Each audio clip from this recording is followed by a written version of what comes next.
What's up, Nostalgia Noise? Welcome to my studio. So yeah, this is the main part of the warehouse. This is where we have all of our kilns. We've got 5 kilns currently. Big Mama, R2D2, Little Mama, Andre 3000, and Big Boy. Big Boy was the first kiln I ever got. I got very lucky with this kiln. I found it used for $500. These things cost thousands of dollars. Thousands? So, also yeah. knows the rap fan. So you had Andre 3000, Yeah. Big Boy. Yeah, and I'm a nerd, R2D2. Like, you gotta mix it up. But every ceramicist names their kilns, for sure. So lucky to be in this warehouse. We started in this warehouse in summer of 2020. We moved in one space, in one room, and now I've got about half the warehouse rented out. This part out here is where we fire the kilns and then also leave our pieces to dry. So this shelving is really huge for us. About how long does it take for them to dry? And honestly, you'd be surprised at how much the humidity affects the answer to that question, but roughly 1 to 2 days. And what made you get into everything? Man, I got introduced to ceramics in high school, actually, and immediately, fell in love with it. Loved working with the material. It's easy to get lost in. It's a cathartic, kind of meditative feeling when you're on the wheel.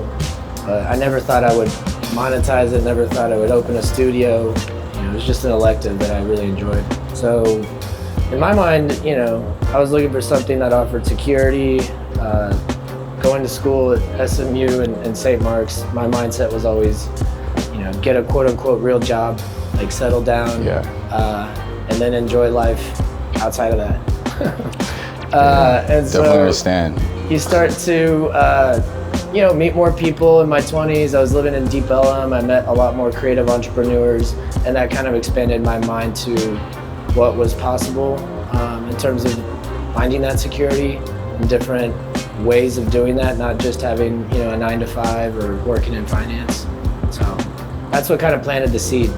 Yeah, I love that. Yeah. What was your first moment where you're like, I could do this professionally? Like, what made you really think of? I feel like there's always one moment in somebody's career where they go, I can make the switch. Yeah, I mean, so the way it happened with my story is I applied for a corporate installation. There was this mortgage company that was paying painters, really muralists, to do big scale installations in their office space. And so I kind of knew the curator. She was kind of a friend or acquaintance. And so I applied for that, not really knowing if I would get it. They had never worked with a ceramic artist before. But it was a really big scale project. It was going to take 3 months, and I had to do the install after the office left for the day. So between 7 p.m. and 2 a.m. And then I got it, and so I was like, okay, well, this is a good opportunity for me to just take that leap. Yeah. But knowing and believing, that's a whole different conversation. Yeah. That's just when I took the leap. And I truly did, leave my old lifestyle and career, which took a lot of sacrifice, and it was a very big change for me. But at that time, I'd be lying to you if I was like, okay, I got this. You tell yourself and you hype yourself up and you act as if, but I had to experience successes later with the studio to really start to believe it, and you have people trusting you with their business, with their food, with their craft. That's when you start to feel, I think, a little bit more external validation. So, Circle back to that one. So we are a production studio, and we make functional work, plates, vessels, bowls for hospitality, restaurants, and bars. And then I also have my creative work and my sculptural work that I'll show y'all inside. But a big part of our focus with this studio has been figuring out how we continue to scale what we're making without sacrificing the integrity of the work. And this is the absolute future of that goal. Right now we can make around 150 to 200 pieces a week. With this machine, we can make that in a day or even more. So it's a big investment for us, and I'm really excited to get it going and continue to grow with that. I mean, I always felt like I was collaborating with hospitality and with chefs, and I think that's really exciting for me to say, okay, you know, what cocktail are you crafting, or what's the design of your restaurant, or what's the vibe, like what's your idea? I've got my ideas, let's see where those intersect. And of course that's evolved since my first order to now. You know, I've got collections established. I think I have more of a defined aesthetic and identity when it comes to my work. But I think the overall spirit is still the same. Like, how do I let the food pop and celebrate the food, or celebrate the clay body? You'll notice with a lot of our work, we don't glaze the entire piece. I glaze the interior because I think that's necessary. But we want to celebrate the fact that we're essentially just taking earth and just firing it until it turns to glass and then putting food on that. I think that's something that connects with us as humans, as animals. So I have my aesthetic, but at the same time, if I get a chef in and they're like, I'm excited about this, and they're all passionate. And so you get to work with that passionate energy, and you're like, all right, you're doing this, I'm doing this. How can we cook something up together? Like, I think that's really special. So it never appealed to me to say, hey, like, this is what we do, take it or leave it. Whoever wants to work with me. Otherwise, I'm over here. Yeah. So yeah, and it's fun. It's fun getting to collaborate. Yeah, dude, there's a sick Pharrell quote where he talks about being a collaborator, and it's like, where does this person start? Where does it end? How do you kind of platform them, but at the same time stay true to your creative thesis, which I think you just described really well. It's a beautiful thing. Obviously, you know, there's more or less rapport with certain creatives, but generally speaking, when you're sharing this endeavor towards food, you know, the chefs are really the artists, and the restaurateurs, you know, have this zoomed out perspective of it, not just the plate, but the table, the ambiance, all these design elements. And so you start to think about the ritual of eating and how important that is and how many ways you can present that. To be one part of that, to me, is exciting. And to think like, oh, I'm the main part, or I need to be the loudest part, that just never crossed my mind, you know? So yeah, collaborating's really cool, and finding new ways to collaborate, I think actually makes me grow. So next I'll let you into our main production space. So this is the first room I started renting when I moved into the warehouse in the summer of 2020. Since then, we've expanded to the outside area that I showed y'all and these side rooms. So I guess we could start with this side room, which is where the production begins.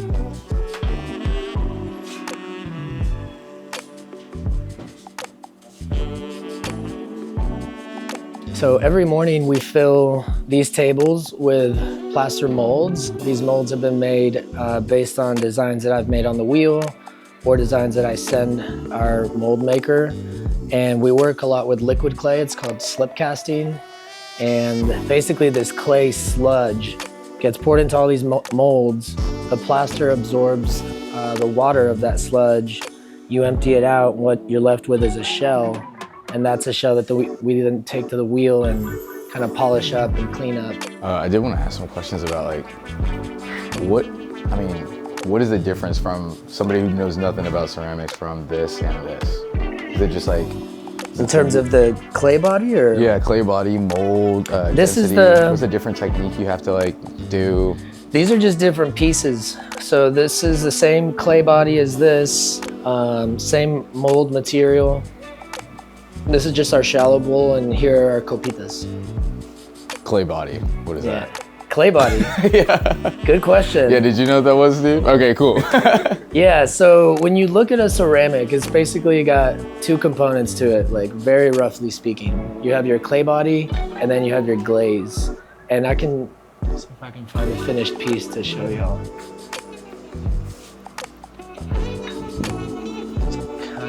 Here's a better example. Okay. So like, for example, this piece right here, this is all clay body. All the white that you see is our clay body, and it's a porcelain clay body. So the different types of clay bodies include stoneware, porcelain, terracotta. So when I refer to clay body, it's basically the main part of the ceramic. And then glaze would be all the red that you see. So most ceramic artists, when they look at a piece, they'll pick it up and look at the bottom. That tells them what the clay body is, how it was fired. It gives you a lot of clues. I was also thinking about your process. So you have the ceramic artist, and then you also have the production studio. Yeah. So how does that, I mean, it's probably in the next room, but like, Yeah. how does that work? Like, are you meditating on it's not a product, but this piece of work, and then kind of repeating your process continuously? Or how do you make sure that, I feel like it's such a free process that you can control it. Yeah, I mean, I really have to compartmentalize so many aspects of what I do in my day-to-day. You know, like you mentioned, there's our production operation, which is, you know, multiple workflows, and with growing our team, I spend a lot of my time training, teaching about our aesthetic and how we work with pieces. You know, our team, they don't have a background in clay, and you know, not that I'm opposed to hiring someone that does, but I really love taking, again, that like clean palette, fresh approach to how we do things. And I think that shows up in the work, especially in like large bodies of work. When you see something repeated many, many times, you know, in ceramics, for instance, you can kind of see this, like, it's like a family, but they're different family members, but you can tell they're all part of the same family. Relatives. Yeah. It's like when like girls do their eyebrows, they say they're cousins, not sisters, or something like that. Yeah. Yeah, oh, you didn't know that? That's hilarious. Yeah, I know. So yeah, you know, it's all just kind of been an evolution from how I wanted to see plates and how I've built the collections over the years. And so, yeah, to further answer your question, you know, I spend my time working with our team, doing studio visits like I just had, building systems, like, you know, some of the stuff that's not really sexy fun, right? When you think about a ceramic artist, you think like, a lot of people think a ghost, right? And then other people think like, okay, this guy's at the wheel, clay all over him and whatever. And that's a smaller portion of what I get to do. But when I do get to do it, those ideas that I have been ruminating, in some cases for years. Like the new body of work that I'm working on this year is a large orb series that, you know, I wanted to do really for years, but what was more immediately pressing was making sure that I took care of these orders that I got to build that name and, you know, that revenue stream that then helps keep the lights on for all these other things that I want to do. So that was just a personal decision. I thought it made more sense to do it in that order versus the other order. You know, to get established as a sculpture artist, I wasn't feeling that same level of demand as, okay, you got a restaurant order, now you have another one, now you have another one. So in some ways I wanted to be really pragmatic about that, because I'm so stubborn about wanting this to work, you know, and so you have to, in my mind, be pragmatic to some degree. And I'm glad I did, because now this really facilitates that. What I always tell people is you could come to the studio once a month and it would look different every single visit. We're actually in the process of migrating all of this to outside in the warehouse, because as you can see, we're kind of running out of space, and we have more molds to pour, and we have team members that are ready to do that. So, and I want to call out this badass mural we've got here. There's a really special graffiti artist in town called Woo Mami. Her identity is anonymous, but she was nice enough to come to the space and do a mural for us, because, again, to the extent that I can, I love to express some of these more creative ideas. And basically around this time last year, I had this idea to do a different type of event. All of our events are very warm, graceful, family friendly. You know, we get DJs, we have food, we have alcohol, and it's a good vibe, but it's all very like warm and inviting. I wanted to do something a little bit more edgy. So I basically put 3 holes in this wall. We cleared all this stuff out, put 3 holes in the wall, turned down the lights, and called it Copita Glory Hole. And people came in here not knowing what to expect, put their hand in the hole, and then you would have to come to a Copita Glory Hole to find out what you would get. But it was a really, really fun event, different than anything we had done, and I hope to do it every year. So I can, you know, like you said, continue to express some ideas that aren't in line with like, you know, the normal kind of things that you do. Make people think about things a little bit differently. So Copita Glory Hole, y'all should come check it out. It was very inappropriate, and that's why we leaned into it, because we don't do a lot of inappropriate things at the studio, but art isn't always appropriate, you know. So main production room, super lucky to have a really badass team that helps with every step of the process. Angelina, Miriam, Jade, Jolene, all do different steps. We just had a studio visit, so we've got all these pieces laid out, which is what the chef and restaurateur set out. So, and then we get to see some of the finished work getting displayed. Yeah, I mean, chefs always have a very clear vision of their food and what they're making. And more often than not, they're familiar with the studio's work. So they have an idea of like, hey, I saw this, I want to lean into that. We just have so many pieces here that aren't online or on Instagram that, for better or for worse, you can just see like the calculations happening in their minds, and like that kind of like John Nash moment, and they start pulling all these pieces and really thinking about specific dishes for specific plates. So, you know, my approach to that visit is I show them around, show them where everything is, and then really let them start to like get in their head about their menu. And in some cases, it's their dish that drives the ceramic, and in some cases they've told me, yeah, and then I saw this bowl and I was thinking maybe I could make that work, which is the highest compliment that we can get. But what I always like to do is leave boards on this table for them to physically pull these pieces and have like a 3D vision board of what they may want. And, you know, and then the restaurateur, you know, might have a different perspective. And that's important too, you know, like they're signing the check in some cases, and they want to know like, hey, what's the price? Is this durable? Again, that pragmatic approach that I lean into. I don't want to shy away from those things. You know, I'll never say, hey, like, this is handmade, so you gotta pay me whatever it is. It's like, what can we do to make this work? I want to work with people, especially in this market and in this community. You know, we're lucky to be working in other states and stuff, but this is also about locally sourced materials, making locally sourced and locally made art that then goes to a restaurant that's like 10 minutes away. That's pretty cool. This is our showroom, gallery space, retail space. This is where we host events. We do ticketed dinners. The idea behind this room was to create a space where we could exclusively display the work, as opposed to a mixed use space next door, which is production and display.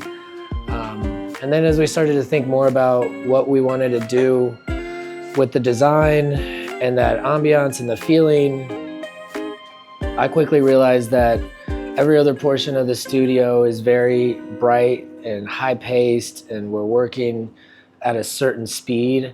And I wanted to create a space that was a little bit calmer, you know, like calms the nervous system.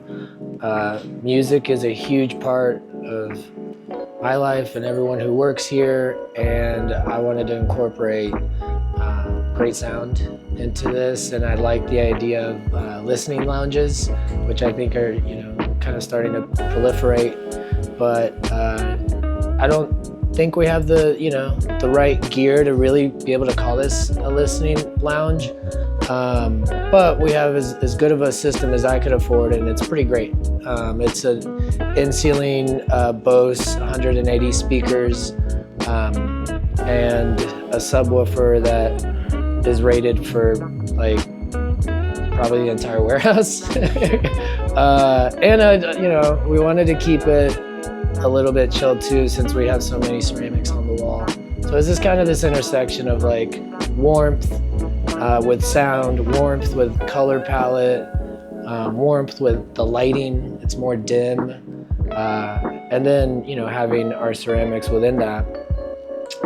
And the last thing I'll say about the room is that, you know, initially the idea was to have a space where we can house art, but I quickly realized that this room in and of itself is an art installation. It brings people together. It breeds creativity. I mean, just think about what we're doing right now. You know what I mean? So just going back to that same notion of the more people you cross paths with, whether it's to collaborate, whether it's just to share an idea with or to hang out with, I think that's a pretty, you know, revolutionary idea today. And the more we're actively trying to find common ground with people, as opposed to the opposite, is a pretty powerful idea. And this room is just like a power hub for that, in my opinion. So I'm really proud of it. It took so many people to make it happen. One of my good friends is an interior designer, so she really helped fill it all out. And so, yeah, this is our gallery space.